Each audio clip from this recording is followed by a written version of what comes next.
Hey guys, so the tip to tackle for this Tuesday is how to choose a specialty. Great question. Honestly, I feel like we all had something that we had in mind that we wanted to do when we got into medicine.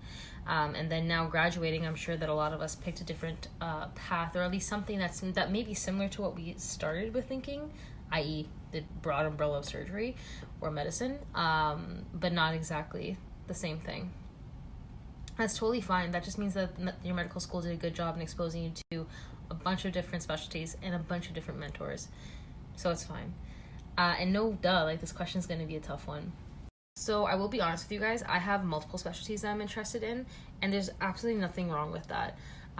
Especially at this stage, being a soon-to-be graduate or a new graduate of medical school, you're kind of at the baseline of knowledge for all specialties. So you kind of do have the opportunity to be adaptable to one subject versus another.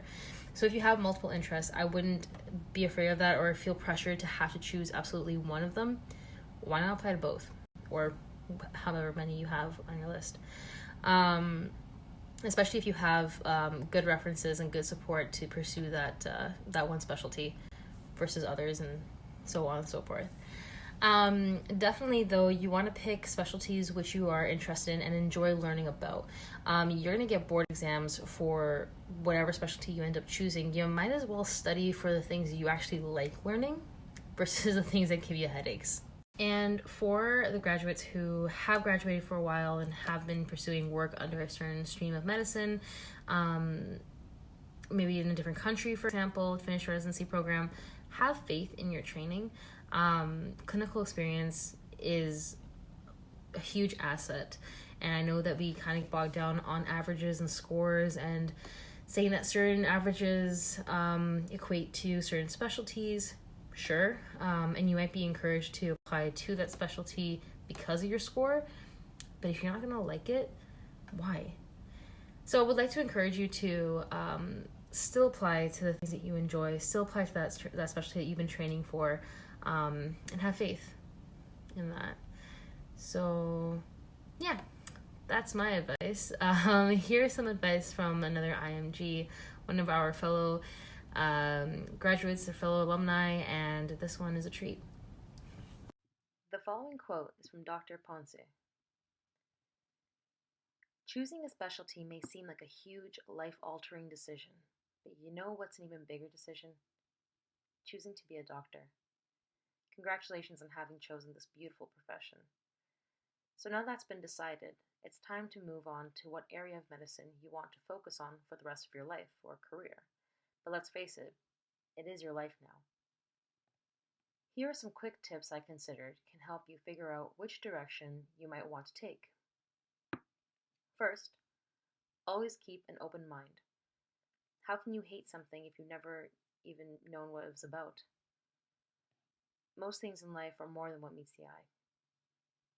Second, research everything you can regarding the specialty you're interested in. Look into availability, culture, schedules, and maybe even future fellowships. You can't just hope things will be perfect, so actively try to find the hardest parts of each area and ask yourself if it's something you can handle while still loving your job. Third, think of your own personal skills. Ask yourself as many questions as you can, such as, do I want to spend most of my time doing procedures or solving clinical puzzles? Do I want to work with children or adults? How much patient contact do I want? Or, do I want to deal with the emotional toll of some specialties? Nobody can answer these questions for you, so be very honest. Also, it will sound like a complete cliche, but it's never a bad idea to ask yourself, what makes your heart sing? The specialty you choose will be a huge part of the way you spend the rest of your life, so always aim to be happy. It is also very important to consider that somewhere in your crazy busy life, you should be able to find time to pursue non-medical interests, to keep you sane.